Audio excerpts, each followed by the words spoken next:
और इस वक्त बड़ी खबर, चरणजीत सिंह को सीएम बनाए जाने पर नवजोत सिंह सिद्धू ने ट्वीट किया है। उन्होंने लिखा है, कांग्रेस पार्टी ने ऐतिहासिक फैसला किया है, पंजाब में पहला दलित सीएम चुना गया है।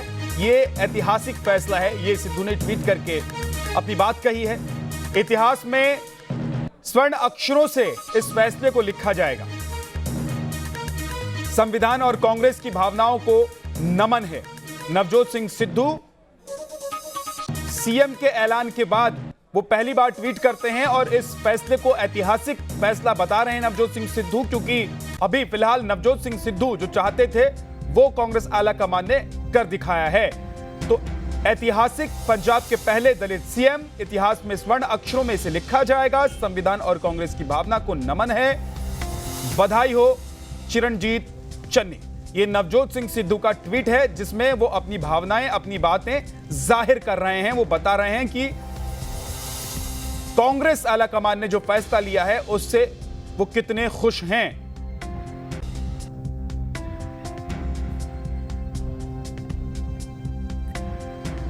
और इस पर बात करने के लिए हमारे वरिष्ठ सहयोगी दीपक चौरसिया हमारे साथ जुड़े हैं और साथ ही संजीव श्रीवास्तव जी, वरिष्ठ पत्रकार, हमारे साथ जुड़ गए हैं। सर, बहुत बहुत स्वागत है। संजीव जी, क्या सिद्धू आने वाले वक्त में जो मुकाम चाहते हैं वो उनको भले ही हासिल हो जाए कांग्रेस में, लेकिन क्या कैप्टन बड़ी मुसीबत बन सकते हैं कांग्रेस के लिए? क्या सबसे बड़ी चुनौती कैप्टन ही होंगे आने वाले वक्त में कांग्रेस के लिए पंजाब में? देखिए, कैप्टन आने वाले दिनों में क्या करते हैं, क्या रुख अख्तियार करते हैं, पार्टी में रहते हैं, नई पार्टी बनाते हैं, या समय की मांग को देखते हुए, नजाकत को देखते हुए वापस स्वयं को नई परिस्थिति में डाल लेते हैं, इस बारे में अभी कुछ भी कहना बहुत मुश्किल है। लेकिन दो तीन बातें स्पष्ट हैं। देखिए, एक तो जैसे नवजोत सिंह सिद्धू ने ट्वीट किया है, आप पंजाब की राजनीति में दलित वोट को नजरअंदाज नहीं कर सकते। ध्यान रखिए, 1980 और 90 के दशक के शुरुआत में काशीराम ने जो राष्ट्रव्यापी बहुजन समाज और को एकत्रित किया था और जिसकी वजह से यूपी में इतने प्रासंगिक वो पार्टी बनी और हर स्टेट में उनका एक वोट बैंक बना, उसकी शुरुआत पंजाब से हुई थी। पंजाब में दलित वोट बहुत महत्व रखता है और हर चुनाव में बीएसपी के वहां से कुछ कैंडिडेट्स आते हैं और दलित वोट एक भूमिका अदा करता है। तो एक तो मास्टर स्ट्रोक है कांग्रेस पार्टी का कि एक तरफ तो जट सिख नवजोत सिद्धू जो सबसे बड़ी कौम है पंजाब की, और दूसरी तरफ एक दलित चेहरा जिसको उन्होंने मुख्यमंत्री बनाया है। मुझे लगता है कि कांग्रेस ने अपने पत्ते, सियासी पत्ते काफी समझदारी से खेले। अमरिंदर सिंह बहुत महत्वपूर्ण नेता है, कद्दावर नेता है, बड़े नेता है, लेकिन इस समय पार्टी के लिए लायबिलिटी बन गए थे। उनके खिलाफ एक एंटी इनकम्बेंसी फैक्टर प्ले कर रहा था। उसमें यह अलग बात है कि कांग्रेसियों का भी हाथ था, बट आज की तारीख में वो एक लायबिलिटी थे। तो एक झटके में एंटी इनकम्बेंसी साफ हो गई, जैसे गुजरात में बीजेपी ने किया है। 4 साल बाद अपना मुख्यमंत्री बदल के एंटी इनकम्बेंसी तो हटाने की कोशिश की है। और एक दो नए चेहरे मैदान में, सिद्धू संभावित एक तरह से चीफ मिनिस्टर डेजिग्नेट और एक दलित चेहरा चीफ मिनिस्टर। तो अब टक्कर, बीजेपी तो वहां प्रासंगिक है नहीं पंजाब में विशेष, अकाली दल भी हाशिए पे। आप पार्टी एक तगड़ा मुकाबला देने वाली थी कांग्रेस को, लेकिन कांग्रेस ने शायद, ऐसा लगता है, बाकी तो नतीजे ही बताएंगे जी, अपने पत्ते इस तरह से खेले कि उन्होंने अपनी अच्छी एक व्यू रचना करी है चुनावी समर को ध्यान में रखते हुए। जी दीपक जी, लेकिन जिस अंदाज में कैप्टन ने अपनी बात कही, जितना तल्ख उनका अंदाज था, क्या उससे यह अनुमान लगाया जा सकता है कि मुसीबत कांग्रेस की बढ़ने वाली है पंजाब में, क्योंकि मास लीडर नहीं है सिद्धू, इसीलिए तो कैप्टन जो चाहेंगे वो कर सकते हैं आने वाले वक्त में पंजाब में। लेकिन बात तो यह भी है कि क्या सिद्धू को जैसे वो जयचंद बताने या दिखाने की कोशिश कर रहे थे, क्या उसी पिच पर अब वो खेलने वाले हैं कैप्टन?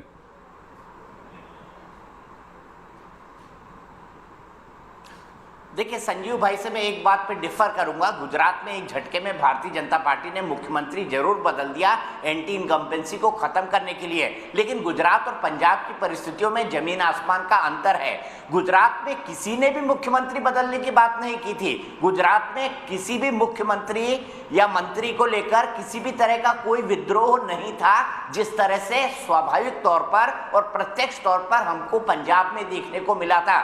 गुजरात में स्ट्रैटेजी के तहत भारतीय जनता पार्टी ने मुख्यमंत्री बदला है और पंजाब में जो कांग्रेस पार्टी ने किया है, मुझे लगता है उसके लिए एक मजबूरी बन गया था, जिसके सही कारण संजीव भाई ने बखान किए हैं। लेकिन बात को आगे बढ़ाने से पहले मैं समझाना चाहता हूं कि इसका बैकग्राउंड क्या है। इसका बैकग्राउंड ये है कि बिना बताए गए सीएलपी लीडर यानी मुख्यमंत्री को विधायक दल की बैठक कल शाम 5 बजे बुला ली गई।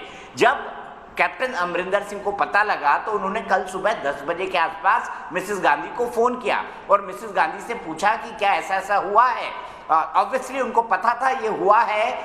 तो जो उनकी बात हुई उसमें उन्होंने मिसेस गांधी से बोला कि भाई एक बार आपने मुझे बुलाया, फिर दूसरी बार बुलाया, तीसरी बार आप विधायकों की मीटिंग बुला रहे हो, क्या आपको लगता है मैं इनकेपेबल हूँ?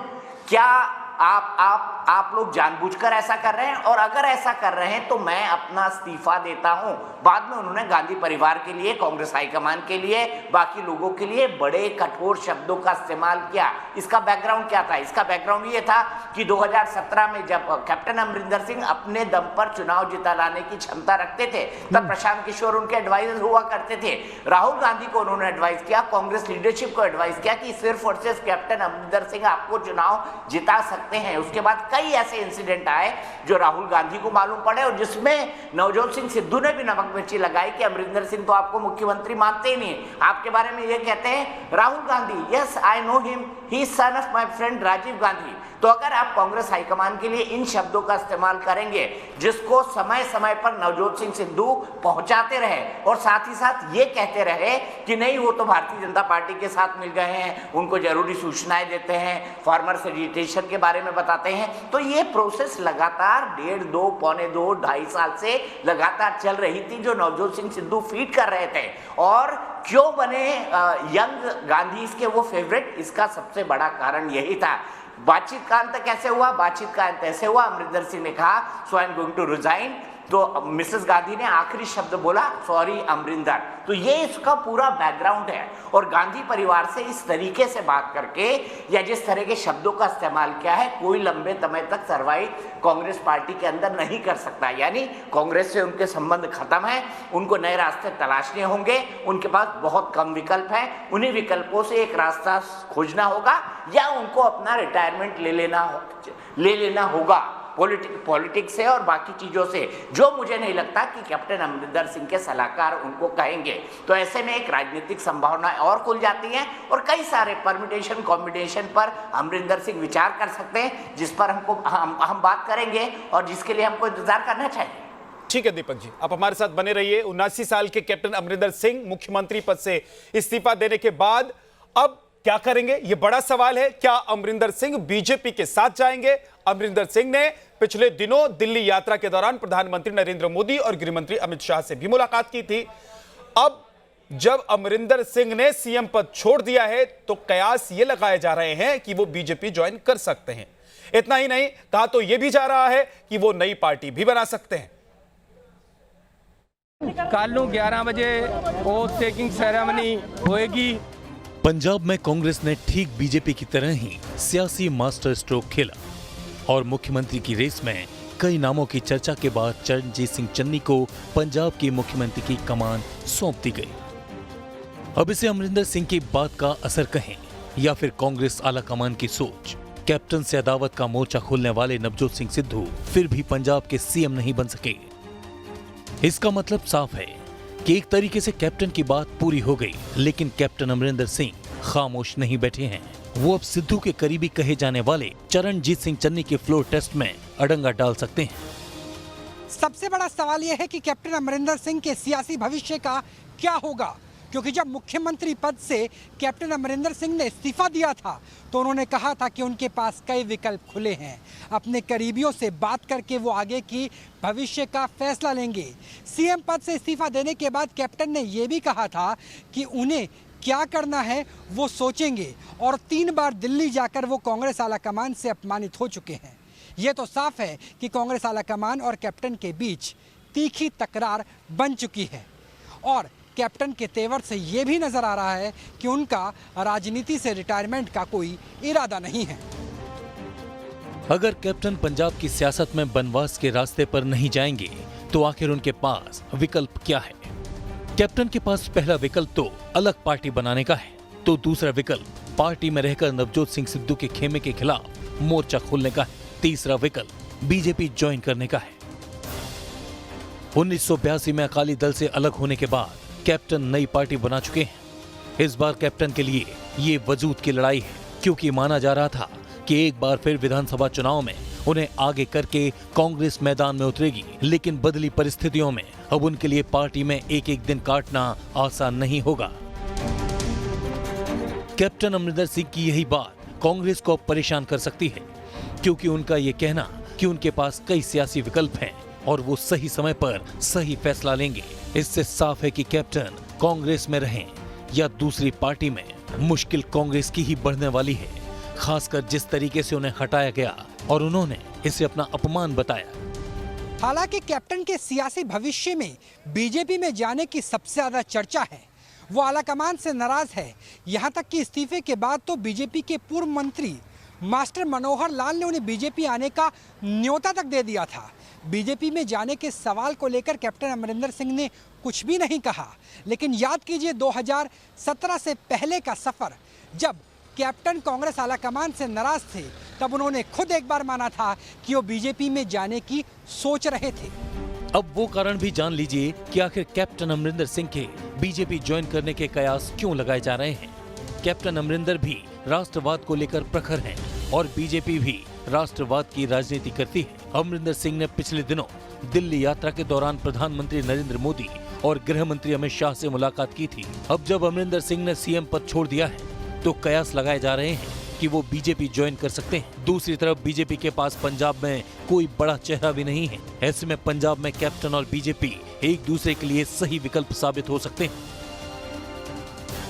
पंजाब में मुख्यमंत्री पद से इस्तीफा देने के बाद कैप्टन अमरिंदर सिंह ने नवजोत सिंह सिद्धू पर गंभीर आरोप लगाए। अब कैप्टन के इन आरोपों को लेकर बीजेपी नेता और प्रवक्ता प्रकाश जावड़ेकर ने कांग्रेस को जमकर घेरा है। जावड़ेकर ने कांग्रेस आलाकमान से सवाल किया है कि सिद्धू पर लगे आरोपों पर सोनिया और राहुल गांधी चुप क्यों हैं? उसमें कोई शक नहीं है। कांग्रेस पार्टी अपने कार्यकर्ताओं को, अपने नेताओं को ह्यूमिलेट करती है। हिमंता बिस्वा शर्मा जब कांग्रेस में थे, उन्होंने कहा था कि मैं राहुल गांधी से मिलने गया था और राहुल गांधी के पास टाइम नहीं था, वो अपने पालतू कुत्ते पिड्डी के साथ ज़्यादा बिजी था बनस्पत की मुझे टाइम देने के। तो ये कोई शक नहीं है कि कैप्टन साहब भी उसी प्रकार की बात कह रहे हैं कि ह्यूमिलेट किए जा रहे हैं, और वहाँ पर जो नेता कुछ काम अच्छा करता है उसको ह्यूमिलेट किया जाता है, स्पष्ट है। कांग्रेस कैप्टन को पूरी तरह से किनारे करके अब नए सिरे से चुनाव में उतरने की कोशिश करेगी। उधर पंजाब चुनाव में चंद महीने बचे हैं और पंजाब की सियासत में अपनी प्रासंगिकता बनाए रखने के लिए अगर कैप्टन नई पार्टी बनाने की घोषणा करते हैं और चुनाव के बाद अगर उन्हें कुछ सीटें हासिल हो जाती हैं, तो किसी पार्टी को बहुमत न मिलने की सूरत में वो किंग मेकर भी बन सकते हैं। Team news nation.